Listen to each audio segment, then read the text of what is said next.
What is going on, you guys? Welcome back to another episode.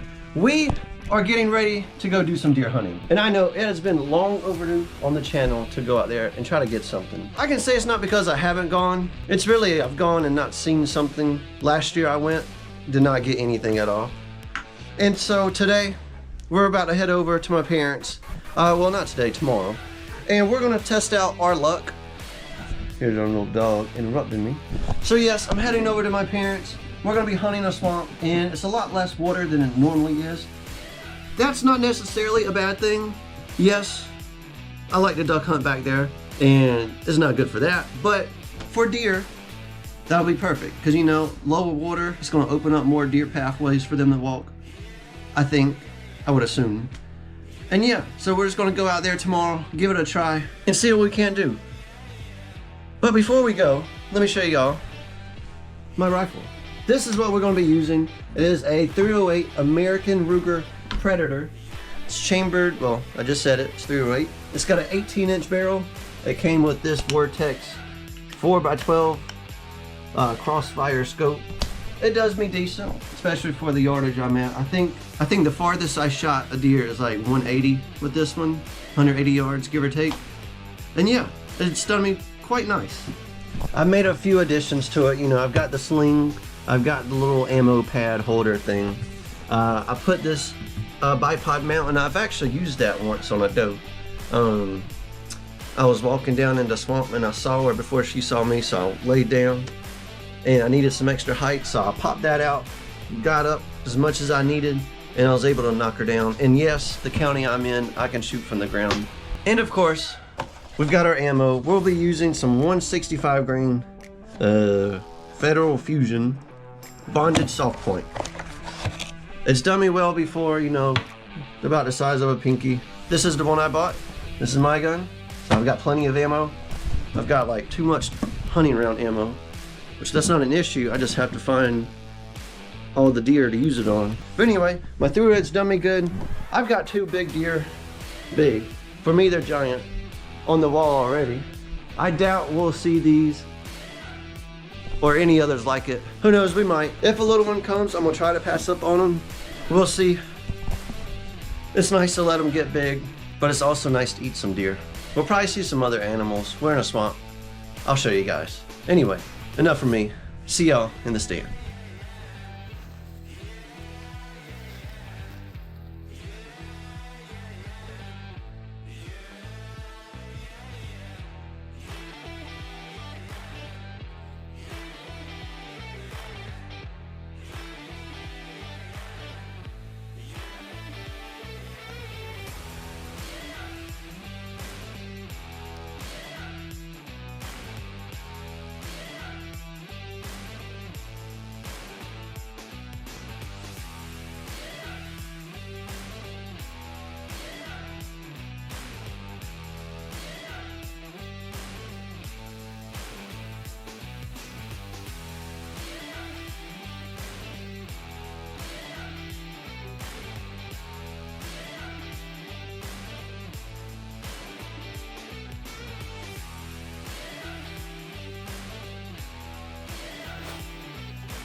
think we got him.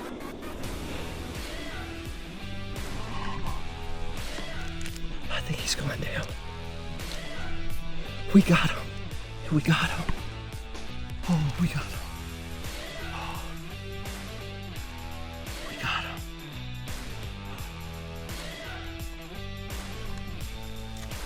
Oh, my ears are ringing.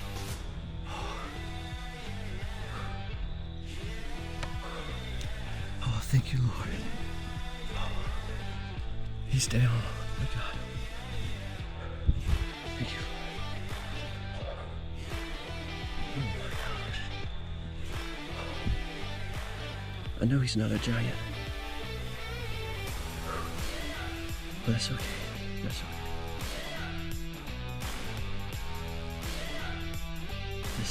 That's awesome. Oh, man. Oh, that's exciting.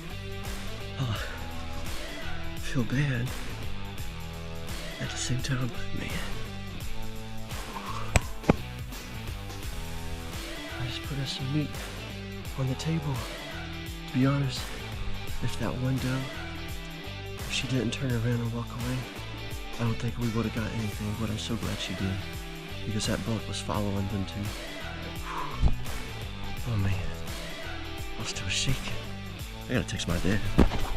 You guys, I didn't even have my magazine loaded in, clip, whatever they're called. It was loaded, but I shot and I heard something fall. And yeah, it was my magazine. It fell right out of that clip. I didn't have it in there good enough. I thought I did. Anyway, I've done sat here for a few minutes. I've been watching the deer. He hasn't moved in a while. I think it's time. I think he's finally passed on. So I'm gonna get ready to go down and go check him out. Okay guys, this is the fun part. We get to go walk up to our deer.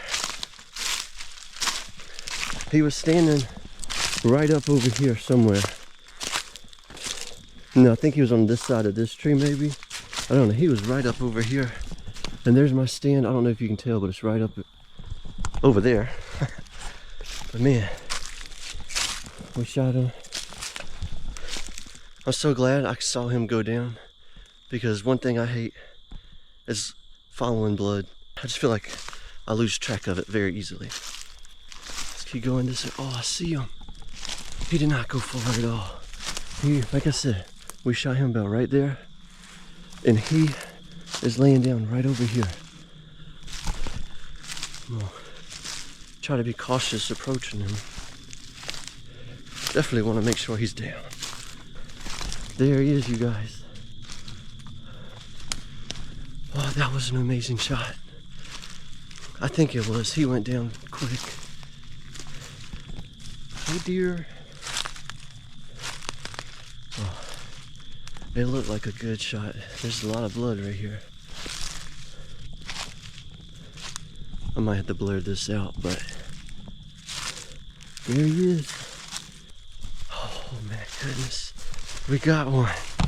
And there's a big spider on him. Oh. Oh. No, he's not a 6. He's a young 4-point. No? Yeah. I thought he was a 6. He's not. He's a 4. But you know what? I'm not gonna do this deer any injustice. If you look right there, what do you see? That's a point. That is a point. A tiny, tiny one. But look right here, he's got something big on the back of that antler. He had something going on. But man, thank you, buddy. Thank you, buddy. Oh man, my dad's waiting on me. He just pulled up with the tractor. We're gonna slide him out on our sled. And we're gonna go clean him up. Thank you, dear.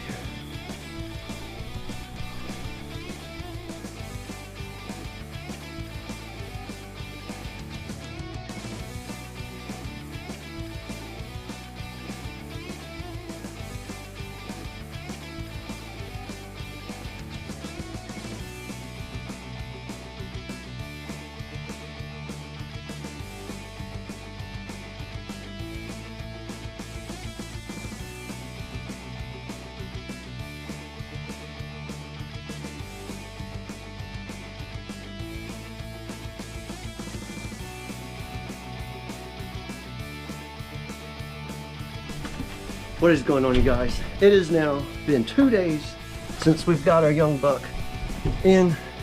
He's staying nice and cool. It's time to get him cleaned and processed. And I have actually already cooked a partial bit of one of his back straps, because you know, I was hungry the night of that I got him. Actually, not the night of, yesterday. Yesterday I cooked it. And well, it did amazing. I'm gonna do one just like that again tomorrow night. But first, I wanna show you guys our young buck. He was a 4-point. I got a little excited. However, he'll still eat quite nice. He's got some cool horns. He's got like a little weird thing going on the back side of this one. And I know technically this probably wouldn't count, but I'm not gonna do him any injustice. If you look right there, it's pointy. It's got a point. For his sake, I'll call him a 5-point. We know. Well, you know. We know. But he's gone. Anyway, in here, we've got him nice and quartered up. As you can see, a lot of the ice is melted. I'm gonna get all of that cleaned up tonight. That way, no more of this water sucks out any more of the deer juices than it needs to be. I've got partial of the back strap that we cooked just the other day. We're gonna go in, we're gonna clean up all of the silver skin. And we're probably gonna make quite a bit of jerky, hamburger meat, and I don't know, maybe some stew meat, probably. But yes, even though our deer was on the move, we were able to get both shoulders. We got all the ham meat, both back straps. This right here is a shoulder. This one, it kind of clipped right here. You know, we cut around it a little bit, but like I said, we saved that entire shoulder. We got the tenderloins, pretty much whatever you can think of on that deer, we saved off of it. So he's done as well. I'm gonna take these horns, I'm gonna pull them off of the skull cap that I have right here. Maybe I'll do something with them, I don't know yet. But anyway, I've got some meat to clean up. I'm yapping. Let's clean up this deer. Got all of the meat cleaned up. This isn't all of it. I've already given a little bit of it away. And I think I am still left with about 24, 25 pounds of meat. I've already eaten a little bit. And as you can tell right here, we've got the other half of the back strap ready. We got our grill. It is heated up to 450. So we're good to go there. I'm gonna probably give this a nice sear, both sides, let it get about 110, and then we'll give it till the internal gets about 130. But yes, we got all of our meat, the tenderloins. This is now just one back strap. 3 bags of what is probably gonna be hamburger meat, I think. And then of course we got our slow roast. This is like the shanks and whatever else that had a lot of silver skin in, as you can tell. All these little white lines, that's the silver skin. Most of this is shank meat. And really, that's only good if you slow cook it, because if you don't, that makes it very tough. All right, so I've got more light out here. I've added some of these, which I've actually had these lights for a little while, but I finally got them set up how I wanted. And it gives a nice little bit of light out here. And I put a little hook up here for my fan. Perfect, we got plenty of light. Like I said, you guys, we're sitting at 450. We're gonna give it a very quick sear on both sides, maybe a minute each. And before we get our meat up there, let's stick our probe in there. Nice and probed up. I scraped a little bit of sauce off, but that's okay. Not sauce, seasoning. I've actually pulled it out about 2.5 hours ago, letting it just warm up just a little bit to room temp and letting that seasoning soak in. So we're gonna go in. Got this thing nice and hot. I need to clean it real quick. Let's clean this thing, yeah. That's good. All right, and I do have my tongs. I left them inside, but right now it's okay.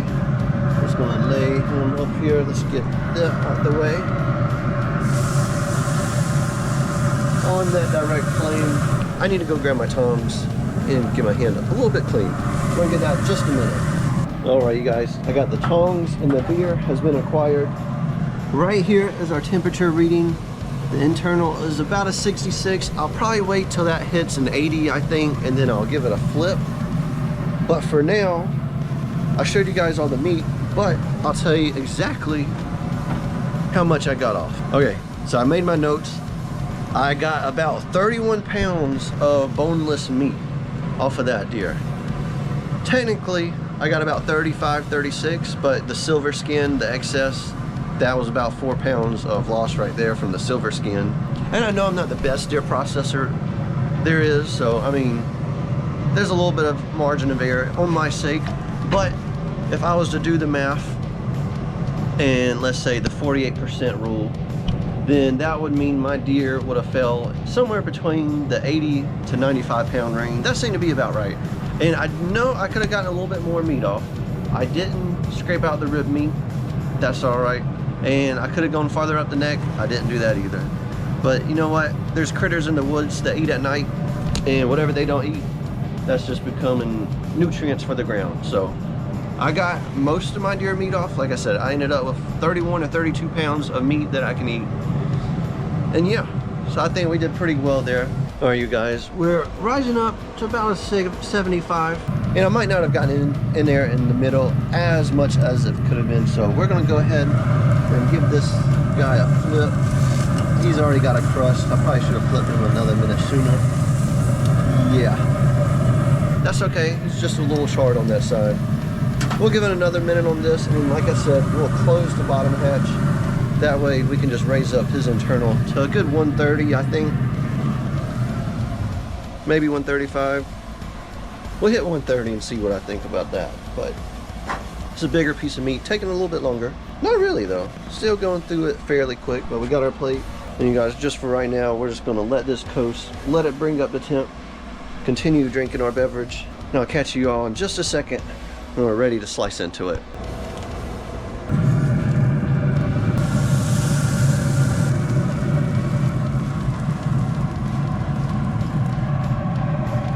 All right, you guys, we have finished up. We reached, I think, an internal of like 132, 133 right once we turned the heat off. You know, we'll let it rest. It's about 10 minutes in now. I was watching the steam, and it looks like that's finally cooled off. And I brought out here just to show you guys what exactly I did to it, and it wasn't much at all. All I did was I took some of this olive oil, and you know, I just coated it over it, you know, just rubbed it in, and then I took some of this garlic and onion spice blend. Couldn't tell you where I got it from, but that's what it looks like. And I just make sure I season it nice, probably like a good medium, a good light to medium coating. I did a heavy one yesterday and it was a little bit too salty for me. I did add some extra salt to it, that's probably why. But it was still really good, and I'm really hoping this turns out the same, because it is already still full of juices right there in that little crack. But it's enough for me right now. We're here to see how well I can cook this backstrap. Let's see, this is the thicker part down here. I'm gonna go ahead and take off this edge. Honestly, I think I preferred the edge piece because it's gonna have a bit more of a crunch. Oh, I need to sharpen my knife. Oh yeah, look at that. This is gonna be good. I think I got a good, perfect medium rare on this. Look at this. Let's get another thin piece.